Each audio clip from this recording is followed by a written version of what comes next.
പീഡനക്കേസിൽ wrapper വേടന്റെ മുൻകൂർ ജാമ്യാപേക്ഷ ഹൈക്കോടതി ഇന്ന് വീണ്ടും പരിഗണിക്കും. വേടനെതിരെ കൂടുതൽ തെളിവുകൾ ഉണ്ടെങ്കിൽ ഹാജരാക്കാൻ പരാതിക്കാരിക്ക് കോടതി നിർദ്ദേശം നൽകിയിരുന്നു. ഇതുപ്രകാരം കൂടുതൽ തെളിവുകൾ പരാതിക്കാരി ഇന്ന് ഹാജരാക്കിയേക്കും.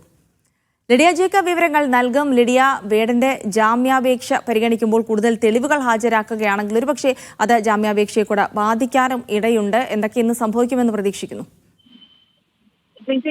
പീഡിപ്പിച്ചുവന്ന യുവതിയുടെ പരാതിയിൽ റാപ്പർ വേടന്റെ മുൻകൂർ ജാമ്യാപേക്ഷ ഇന്ന് ഹൈക്കോടതി വീണ്ടും പരിഗണിക്കുകയാണ്. കഴിഞ്ഞ ദിവസം ഇത് പരിഗണിച്ചപ്പോൾ ഇന്ന് വരെയാണ് ആ വേടന്റെ അറസ്റ്റ് തടഞ്ഞുകൊണ്ട് ഹൈക്കോടതി ഉത്തരവിട്ടിരുന്നത്. അതിനുശേഷം ഇന്ന് വീണ്ടും പരിഗണിക്കുമ്പോൾ പ്രധാനമായും ഉണ്ടാകുക കൂടുതൽ തെളിവുകൾ ഈ കേസിൽ പരാതിക്കാരി ഹൈക്കോടതിയിൽ സമർപ്പിക്കും എന്നുള്ളതാണ്.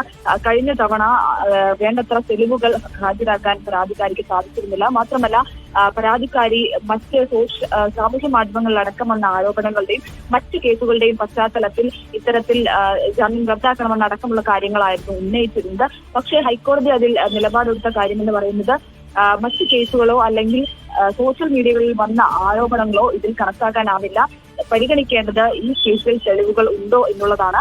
അത് പരിഗണിച്ച് വേണം തീരുമാനമെടുക്കാൻ. അല്ലെങ്കിൽ അത്തരത്തിൽ ഇത് മാത്രമാണ് പരിഗണിക്കേണ്ടത് എന്നൊരു നിലപാടായിരുന്നു കോടതി കഴിഞ്ഞ ദിവസം എടുത്തിരുന്നത്. പക്ഷേ ഈ മറ്റെന്തെങ്കിലും കേസുകളുണ്ടോ, അതിന്റെ വിശദാംശങ്ങൾ എന്തൊക്കെയാണ് എന്നതിനെപ്പറ്റി പോലീസിനോട് ഒരു റിപ്പോർട്ട് കോടതി ചോദിച്ചിട്ടുണ്ട്. അത്തരത്തിൽ കാര്യങ്ങൾ എന്തെങ്കിലും മറ്റ് കേസുകളുടെ ഇതിനു മുൻപ് ഉയർന്ന ആരോപണങ്ങളുടെ പശ്ചാത്തലത്തിൽ അല്ലെങ്കിൽ മറ്റ് കേസുകളുടെ പശ്ചാത്തലത്തിൽ അതിന്റെയൊക്കെ ഒരു വിശദാംശങ്ങൾ ഹാജരാക്കാൻ പോലീസിനോട് നിർദ്ദേശം നൽകി. പോലീസ് അതുകൂടി ഇന്ന് ഹാജരാക്കാനാണ് സാധ്യത.